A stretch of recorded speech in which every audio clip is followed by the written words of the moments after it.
Genesis 3. Now the serpent was more crafty than any wild animal which Adonai, God, had made.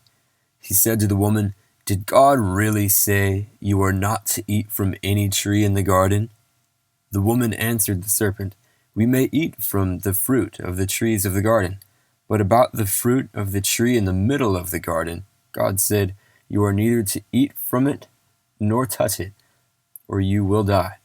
The serpent said to the woman, "It is not true that you will surely die, because God knows that on the day that you eat from it, your eyes will be opened, and you will be like God, knowing good and evil."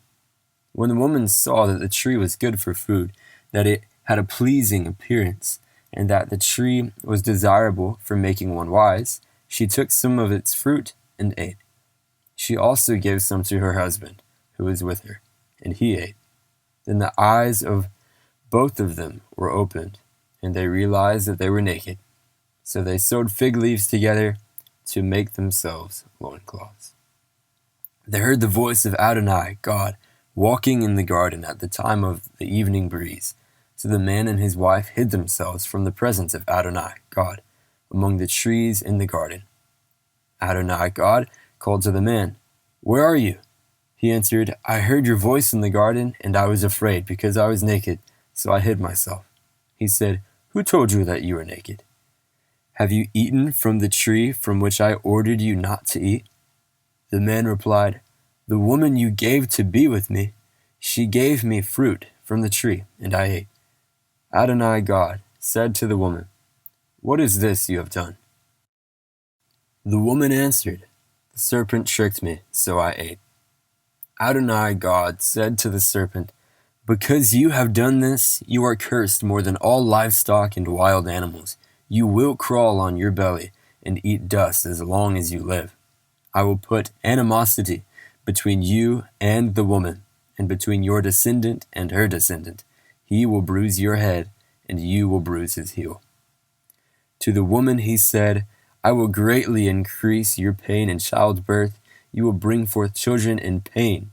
Your desire will be toward your husband, but he will rule over you." To Adam he said, "Because you listened to what your wife said and ate from the tree about which I gave you the order, you are not to eat from it. The ground is cursed on your account. You will work hard to eat from it as long as you live. It will produce thorns and thistles for you, and you will eat field plants. You will eat bread by the sweat of your forehead till you return to the ground, for you were taken out of it, you are dust, and you will return to dust." The man called his wife Hava, because she was the mother of all living. Adonai, God, made garments of skin for Adam and his wife and clothed them. Adonai, God, said, "See, the man has become like one of us, knowing good and evil. Now, to prevent his putting out his hand and taking also from the tree of life, eating and living forever." Therefore Adonai, God, sent him out of the Garden of Eden to cultivate the ground from which he was taken. So he drove the man out, and he placed at the east of the Garden of Eden the crowum, and a flaming sword, which turned in every direction to guard the way to the tree of life.